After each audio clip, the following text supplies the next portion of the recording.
بسم اللہ الرحمن الرحیم. السلام علیکم ناظرین. مئی 9 کے جو اٹیکرز تھے جنہوں نے ملٹری انسٹالیشنز کے اوپر اٹیک کیا، جنہوں نے GHQ کے اوپر اٹیک کیا، ISI کے آفیسز کے اوپر، کور کمانڈر لاہور کے آفس کے اوپر، اور اس طرح جو ڈفرینٹ ملٹری انسٹالیشنز کے اوپر اٹیک کیا، اور جن کے اس وقت تقریباً کوئی 200 لوگوں کے مقدمات چل رہے ہیں مختلف مطلب ہے کہ ملٹری کورٹس کے حوالے سے، جن کے بارے میں کہا گیا کہ 201 نہیں بلکہ 102 لوگ ایسے ہیں جن کے ملٹری کورٹس میں، جو کہ مختلف ملٹری کورٹس میں جن کے مقدمات چل رہے ہیں، جن کا تعلق پنجاب سے ہے، KPK سے ہے مینلی. اچھا، اب یہ ہے کہ جی اس کے بارے میں سپریم کورٹ میں آپ کو پتہ ہے کہ ہیئرنگ ہو رہی ہے، اور آج پھر بڑی امپورٹنٹ ہیئرنگ ہوئی. بہت سے لوگ ایکسپیکٹ یہ کر رہے تھے کہ آج سپریم کورٹ پاسبلی کوئی فیصلہ کرے گی، اس کے اوپر کوئی شارٹ آرڈر کر دے گی. انڈیکیشن بھی ایسے ہی تھا جو کل کی ہیئرنگ تھی، لیکن آج کوئی فیصلہ نہیں ہوا، اور اب لگ ایسا رہا ہے کہ جی نیکسٹ ویک منڈے یا ٹیوزڈے کو، اور موسٹ پروبیبلی ٹیوزڈے کو نیکسٹ ویک، یعنی کہ عید کی چھٹیوں سے ایک دن پہلے شاید کچھ فیصلہ کوئی آ سکتا ہے. اب فیصلہ کس قسم کا آ سکتا ہے، کیا ہوگا، اس کے اوپر تو ظاہر ہے آپ اسپیکولیٹ اس طرح سے نہیں کر سکتے، اور نہ شاید کرنا چاہیے. لیکن ایک چیز کا کم از کم ایک کلیئرٹی ایک چیز کی ہو چکی ہے، اور وہ کلیئرٹی یہ ہے کہ جی چیف جسٹس بندیال صاحب نے، عمر بندیال صاحب نے یہ بات کلیئرلی کہہ دی ہے کہ جی یہ کہنا درست نہیں ہے کہ سویلینز کا جو ٹرائل ہے وہ ملٹری کورٹس میں نہیں ہو سکتا. ایک بات یہ کہ جی بہت سے لوگ، چونکہ آپ کو پتہ ہے کہ لیگل اوپینین ڈیوائیڈڈ تھا کہ کیا سویلینز کا ٹرائل جو ہے وہ ملٹری کورٹس میں ہو سکتا ہے کہ نہیں ہو سکتا. اس کے اوپر لوگوں کا ڈفرینٹ ویو تھا، جو لیگل مائنڈز ہیں ان کا ڈفرینٹ ویو تھا. اس کی چیز کے بارے میں ایک بات بڑا clearly chief justice of Pakistan نے خود اب یہ بتا دی کہ جو ٹرائل ہے وہ سویلینز کا وہ ملٹری کورٹس میں ہو سکتا ہے. اب یہ ہے کہ جی اس کے اوپر اب ظاہر ڈسکشن ہوگی کہ یہ جو ٹرائل ہوگا یہ کس قسم کا، مطلب ہے کہ جو ابھی مئی 9 کے جو ایکیوزڈ ہیں ان کا ٹرائل جو ہے وہ کس لحاظ سے ہوگا، کتنا شفاف ہے، کتنا نہیں ہے، اس کے اوپر ڈسکشن ہوگی. ظاہر ہے کہ کون وکیل ہے، کون وکیل نہیں ہے، مختلف چیزیں ڈسکس ہو رہی ہیں. اور آج جو زیادہ ٹائم لیا وہ فیصل صدیقی صاحب جو ایڈوکیٹ ہیں انہوں نے لیا، اور وہ آرمی ایکٹ کے خلاف نہیں ہیں. دو لوگوں نے بات کی. ایک تو فیصل صدیقی صاحب نے، جنہوں نے یہ کہا کہ وہ آرمی ایکٹ کے خلاف تو نہیں ہے، لیکن وہ یہ سمجھتے ہیں کہ مئی 9 کے جو لوگ تھے جنہوں نے ایکشن کیا تھا، یا جن کو ملٹری جو آرمی ایکٹ کے تحت جن کا ٹرائل ریفر کیا گیا،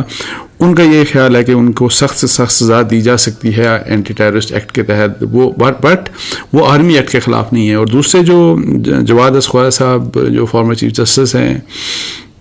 ان کے جو وکیل تھے ان کا یہ ویو پوائنٹ تھا کہ جی کسی بھی لحاظ سے یہ ٹرائل نہیں ہو سکتا، اور بلکہ ان کا یہ کہنا ہے کہ وہ آرمی ایکٹ کہ وہ تو کہتے ہیں کہ آرمی ایکٹ کو ہی آپ نلیفائی کرتے ہیں. اچھا، جس قسم کی باتیں سمجھ آئیں، جو باتیں جو آبزرویشنز تھی، جس قسم کی آبزرویشنز دیں، تو ججز دے آر ناٹ کین، وہ ایسا نہیں کرنے والے کہ جی وہ آفیشیل سیکرٹ ایکٹ اور آرمی ایکٹ کو اڑا دینے والی بات. اس کے جو سیکشنز ہیں خاص طور کے اوپر جس کی حوالہ دے کے تو سویلینز کا ٹرائل کی بات کی جاتی ہے، تو ایسا کچھ نہیں ہونے جا رہا. اور یہی بات بڑی مطلب ہے کہ ایک بات جو آج کی آبزرویشن سے جو ایک بات ریفلیکٹ ہوتی ہے کہ جی ایسا بھی نہیں ہونے جا رہا. اب یہ ہے کہ جی بہت سے لوگ کہتے ہیں کہ جی یہی جو لوگ ہیں جن کا مئی 9 کا اس کے اوپر کیا ہو سکتا ہے، کیا نہیں ہو سکتا. اب ظاہر ہے بیسک تو آپ کو پتہ ہے کہ فنڈامنٹل تو اسی کے اوپر کویشچن ہے. تو اب اس کے اوپر یا تو اب جو سپریم کورٹ ہے اور یہی جو 7 ممبر بینچ ہے، یا تو وہ یہ کر سکتا ہے کہ جی وہ یہ کہہ سکتا ہے کہ جی ان کا ٹرائل ملٹری کورٹس نہیں کریں گی،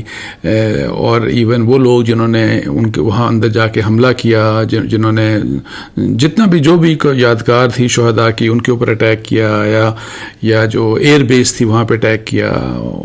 تو یا تو یہ آپشن ہے. ایک سائڈ یہ کہتی ہے کہ جی آپ یہ کہہ دیں کہ جی ان کا ٹرائل وہاں پہ ہو ہی نہیں سکتا اور نہیں ہوگا، اور ان کا سول میں آپ ٹرائل کریں اینٹی ٹیررسٹ.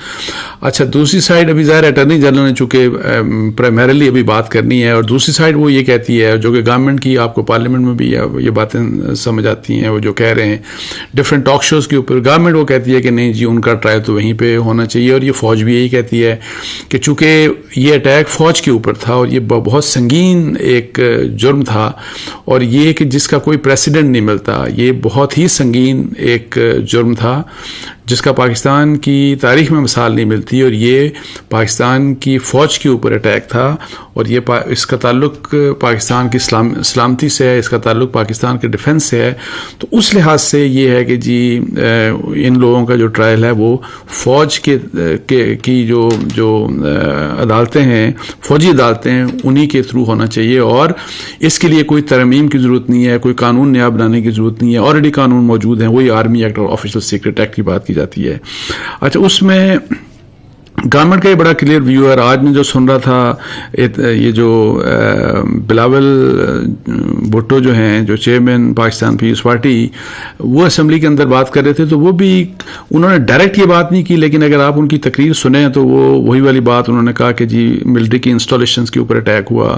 اور پھر یہی جو شہداء جو ہیں ان کے جو یادگار ہیں ان کے اوپر اٹیک ہوا. پوری دنیا میں وہ کہتے ہیں یہ کہاں ہو سکتا ہے، یہ کس طرح. پھر ان کے پروہیبٹڈ علاقے ہیں جہاں پہ کلیئرلی ہے کہ وہ سینسٹیو علاقے ہیں، پروہیبٹڈ، وہاں پہ اگر کوئی چلا جاتا ہے تو وہ کہتے ہیں کہ اس بارے میں یہ سارا کچھ اگر ہوتا ہے تو پھر آپ بتائیں کہ یہاں پہ تو پھر انہوں نے کہا کہ رول آف لا ہونا چاہیے، یہاں پہ ریٹ آف دا گورنمنٹ ہونی چاہیے. مطلب ہے کہ جو بھی قوانین ہیں اس وقت، ان قوانین کے تحت اس کے اوپر فیصلہ ہونا چاہیے. اور قوانین کی جب ہم بات کرتے ہیں تو آپ کو پتا ہے کہ وہی آرمی ایکٹ کی بات کرتے ہیں، اور پھر جو آفیشل سیکرٹس ایکٹ کی بات کرتے ہیں. اور وہ یہ ایسا نہیں ہے کہ وہ نئے قوانین ہیں، وہ بڑے پرانے قوانین ہیں. وہ بہت ان قوانین کو، ایک تو آفیشل سیکرٹ ایکٹ 1923 کا ہے، جبکہ یہ جو دوسرا آرمی ایکٹ ہے یہ 1952 یا 54 کا ہے. اور سو کافی عرصے کی یہ لاز چل رہے ہیں. تو اب آل آف اے سڈن آپ یہ کہیں کہ جی نہیں، چونکہ یہ ہے، اور چونکہ یہ 9 مئی کا واقعہ ہوا جو، اور اس میں چونکہ جن لوگوں نے ریڈ لائنز کراس کیا، جنہوں نے فوج کے اوپر اٹیک کیا، تو ان کو چھوڑ دیا جائے، ان کے اوپر یہ اپلائی نہیں کیا جائے. سو جو مجھے سمجھ آئی جو بلاول بھٹو کی بات بھی، تو لگا انہوں نے یہ ان سو مینی ورڈز کہا نہیں، لیکن ان کے کہنے کا مقصد یہی تھا کہ ان لوگوں کا ٹرائل آرمی ایکٹ اور آفیشل سیکرٹ ایکٹ کے تحت ہی ہونا چاہیے. وہ بلکہ انہوں نے یہ بھی بات کی کہ جی عمران خان کا نام تو نہیں لیا انہوں نے، لیکن یہ کہ جی Imran Khan P T I نے تو اپنے آپ کو بند گلی پہ لا کے کھڑا کر دیا. ایسا نہیں ہو سکتا، اور ایسا ہونا بھی نہیں چاہیے کہ ہم سب بھی اپنے آپ کو بند گلی میں لا کے کھڑا کر دیں. اور ان کا مطلب کہنے کا یہ تھا، جو میری انڈرسٹینڈنگ ہے وہ یہ کہ ظاہر ہے it was an attack on Pakistan army, اور یہ وہی والی بات کہ یہ بہت ہی یہ بڑا حملہ تھا فوج کے اوپر. اور اگر فوج اس بارے میں بڑی سینسٹیو ہے، اور فوج قانون کے مطابق، پاکستان کے قانون کے مطابق وہ اس کے اوپر اگر وہ سویلینز کا ٹرائل کر رہی ہے، تو اس کا حق اگر چھینا گیا تو اس کا، اور اگر ہم بھی یہ کہیں کہ جی ان کا جو حق حاصل نہیں ہے، تو پھر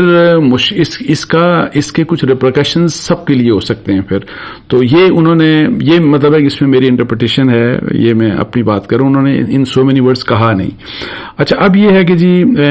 اعتزاز احسن صاحب جو ہے، انہوں نے آج جو بات کی، اور وہ انہوں نے افسوس کا اظہار کیا. انہوں نے کہا کہ جی یہ بڑا حکومت جو ہے وہ 7 ممبر بینچ کو نہیں مانتی. انہوں نے جو یہ بات کی، اور یہ بات دوبارہ سے بھی آج ریپیٹ ہوئی. میرا رانا ثناءاللہ صاحب نے بھی پارلیمنٹ کے اندر یہ پھر دوبارہ ایک بات کی کہ جی وہ 7 ممبر بینچ، اور اس کے بارے میں تو آلریڈی جو ہمارے نیکسٹ جو چیف جسٹس آف پاکستان ہے، انہوں نے تو کہہ دیا کہ جی اس کو تو ہم، یہ تو بینچ ہی نہیں ہے. تو اس لحاظ سے حکومت کے کیا ارادے ہیں وہ میں نے کل بھی آپ سے شیئر کیے تھے، وہ ابھی بھی اسی قسم کے ارادے ہیں. تو اب لیکن اتنا آپ کو بتا دوں کہ جو بہت سے لوگ یہ سوچتے تھے کہ شاید کل کی جو ہیئرنگ ہوئی تھی، تو بہت سے لوگوں کا خیال تھا کہ جی یہ بس اڑ جائیں گی، بالکل یہ عدالتیں اڑ جائیں گی، اور یہ جو فوجی عدالتیں اڑ جائیں گی، اور یہ اڑا دیں گے، اور یہ کریں گے. تو آج کی جو ہیئرنگ ہے اس میں جو، اگر آپ لوگوں سے بات کریں جنہوں نے وہاں پہ جا کے سنا سپریم کورٹ میں جو پروسیڈنگ تھی،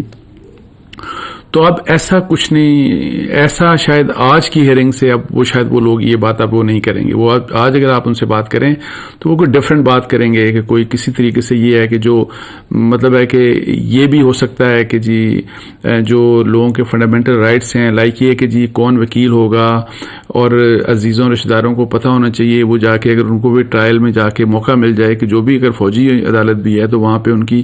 ریپرزنٹیشن اور اپنی مرضی کا وکیل کوئی کر سکے. تو اس طرح کی بات کہ جی تاکہ ٹرانسپیرنسی. سو ہوگا کیا یہ تو خیر اینی آؤ، یہ 2 دن میں جیسے میں نے بتایا آپ کو کہ نیکسٹ ویک ایکسپیکٹڈ ہے کہ اس کے اوپر کوئی فیصلہ آ سکتا ہے، لیکن لگتا ہے ایسا نہیں کہ کوئی ایکسٹریم قسم کی پوزیشن اس وقت تک جو ہیئرنگ آج کی تھی، کوئی اگر ایکسپیکٹ کر رہا ہے کہ کوئی سائڈ کہ جی وہی والی بات کہ جی سب کچھ ختم ہو جائے گا، یہ ہو جائے گا، وہ ہو جائے گا، شاید کوئی اس قسم کا فیصلہ نہیں ہوگا۔ اب تھوڑا سا میں آپ کو اب بتا دوں، چونکہ ڈسکشنز بہت زیادہ ہو رہی ہیں کہ جی آرمی ایکٹ کی بات کی جاتی ہے اور آفیشل سیکرٹ ایکٹ کی، جی اس کے تحت ٹرائل ہو سکتا ہے کہ نہیں ہو سکتا، تو میں آپ کو بتاؤں کہ میں خود میں نے تھوڑے سے ایکٹس کو دیکھا ہے، اور اس لحاظ سے اگر آپ جو آرمی ایکٹ ہے، اور یہ بات میں پھر دوبارہ ریپیٹ کر دوں کہ ابھی عمران خان صاحب کے دور میں بھی تقریباً کوئی 20-25 لوگ ایسے ہیں کہ جن کا آرمی ایکٹ کے تحت ٹرائل ہوا، اور ان کو پلیز آپ ذرا جب ہم فوجی عدالتوں کے ٹرائل کی بات کرتے ہیں تو بہت سے لوگ اس کو مکس اپ کر دیتے ہیں اس کانسٹیٹیوشن امینڈمنٹ سے، جو کہ آئین میں ایک ترمیم کی گئی تھی کہ 4 سال کے لیے کہ جی وہ جو دہشت گردی کا واقعہ ہوا تھا، آپ کو بتایا کہ اے پی ایس کے واقعے کے بعد کہ دہشت گردوں کے لیے پھر ایک امینڈمنٹ کی گئی تھی تاکہ دہشت گردوں کو ہم ٹرائل کر سکیں ان ملٹری کورٹس میں۔ تو اس لحاظ سے بہت سے لوگ مکس اپ یہ کرتے ہیں کہ جی ان عدالتوں کا یہ جو 25 کا جو میں بات کر رہا ہوں، 20-25 لوگ جو عمران خان صاحب کی حکومت میں جن کا ٹرائل ہوا تو اس آئینی ترمیم کے انڈر ہوا، ایسی بات نہیں ہے، ان کا آرمی ایکٹ اور آفیشل سیکرٹ ایکٹ کے تحت ہوا۔ اب میں آپ کو بتا دوں تھوڑا سا وہی والی بات کہ جی اگر آپ جو آرمی جو ایکٹ کو دیکھتے ہیں نا تو اس کا سیکشن 2D ہے، اس میں ایسے لوگوں کے خلاف کارروائی کا ذکر ہے جو کہ دفاعی فورسز کا حصہ نہیں ہوتے، مطلب ہے جنرلی آرمی ایکٹ اپلائی کرے گا فوج کے جو لوگ ہیں، لیکن یہ جو میں نے آپ کو بتایا سیکشن 2D یہ ایسے لوگ جن کا فوج سے تعلق نہیں ہے ان کے اوپر اپلائی کرتا ہے، اور وہ کیسے کرتا ہے اب وہ آپ دیکھیں کہ یہ سیکشن کافی مفصل ہے، مطلب کافی ڈیٹیل ہے، لیکن اگر آپ اس کو پڑھیں تو اس میں یہ ہے کہ جی ایسے لوگ جن کے خلاف بصورت دیگر اس ایکٹ کے تحت کارروائی نہیں ہو سکتی، ان کے خلاف بھی ایسے جرائم کی پاداش میں کارروائی کی جا سکتی ہے جو دفاعی اسلحہ، بحریہ فوج یا فضائی فورس اسٹیبلشمنٹ، بحری جہاز یا ایئر کرافٹ یا بری یا فضائی فوج کے امور سے متعلق ہو، یا ایسا کوئی جرم ہو جو آفیشل سیکرٹ ایکٹ کی خلاف ورزی کرتے ہوئے کیا گیا ہو۔ یہ بڑا امپورٹنٹ ہے، آپ دیکھیں کہ اس میں آرمی ایکٹ میں آفیشل سیکرٹ ایکٹ کی بھی بات کی گئی ہے، اور اس کے بعد یہ ہے کہ اسی ایکٹ میں یہ کہا گیا ہے کہ فوجی تنصیبات پر حملے کا بھی بتایا گیا ہے، اور آرمی ایکٹ کے اس پیرا میں آفیشل سیکرٹ ایکٹ کی جو خلاف ورزی کی بات کی گئی ہے، تو اس میں آفیشل سیکرٹ ایکٹ میں کیا ایسی بات ہے کہ جس کے تحت کسی کے خلاف ایکشن ہو سکتا ہے، تو اس میں اگر آپ آفیشل سیکرٹ ایکٹ کو پڑھتے ہیں 1923 کا، تو اس میں مختلف طرح کے جرائم کا ذکر ہے۔ اس میں کہا گیا ہے کہ اگر کوئی بھی شخص کسی بھی ریاست کے تحفظ یا مفادات کے خلاف کسی بھی مقصد کے لیے ممنوعہ مقام کے قریب آتا ہے، معائنہ کرتا ہے، گزرتا ہے، یا اس کے آس پاس موجود ہوتا ہے یا اس میں داخل ہوتا ہے، تو وہ شخص اس قانون کی خلاف ورزی کا مرتکب ہوگا، ایسے مجرم کو 14 سال تک کی سزا ہوگی۔ اب یہ ہے کہ آپ دیکھیں کہ جب آفیشل سیکرٹ ایکٹ کی یہ والی پروویژن آپ پڑھتے ہیں نا، تو اس کا مطلب یہ ہے کہ جو پروہیبٹڈ علاقہ ہے، جو فوجیوں کا علاقہ ہے، جہاں پہ پروہیبٹڈ علاقہ ہے، جو مطلب کور کمانڈر کے گھر میں گھس گئے ہیں آپ، وہاں سے وہ کہتے ہیں کہ جس طرح مطلب ان کے کاغذات بھی اٹھا لیے، سب کچھ اٹھایا، ان کا لیپ ٹاپ بھی اٹھا لیا، چیزوں کو آگ لگا دی، یہ بھی کر دیا، وہ بھی کر دیا، پھر آپ جو ہماری ایئر بیس ہے آپ اس میں گھس گئے، وہ بھی پروہیبٹڈ علاقہ ہے، پھر آپ اسی لحاظ سے اور مختلف GHQ کے اندر جو پروہیبٹڈ علاقہ ہے آپ ویسے نہیں جا سکتے، اگر if you are not allowed آپ اس میں انٹر نہیں ہو سکتے وداؤٹ ڈیو پرمیشن، وہاں پہ آپ گھس گئے۔ تو اب یہ ہے کہ اگر آپ آفیشل سیکرٹ ایکٹ کی بات کرتے ہیں تو یہ اس کی وائلیشن ہے، اور اس کی وائلیشن یہ والی جو وائلیشن ہے اس کا ٹرائل جو ہوگا وہ آرمی ایکٹ کے تحت ہوگا، اور اس میں وہی والی بات جو میں نے آپ کو بتائی کہ اس کا کیا طریقہ ہوگا، اور پھر اس میں 14 سال تک سزا ہو سکتی ہے۔ سو یہ کچھ چیزیں تھیں جو میں نے آپ سے سوچا شیئر کر لوں، لیکن یہ next week is very important, اور عید سے پہلے ایکسپیکٹڈ یہ ہے کہ جی منگل والے دن اس کے اوپر کوئی فیصلہ آ سکتا ہے۔ تو اس کے ساتھ ہی مجھے اجازت دیجیے، جزاک اللہ، السلام علیکم و رحمۃ اللہ۔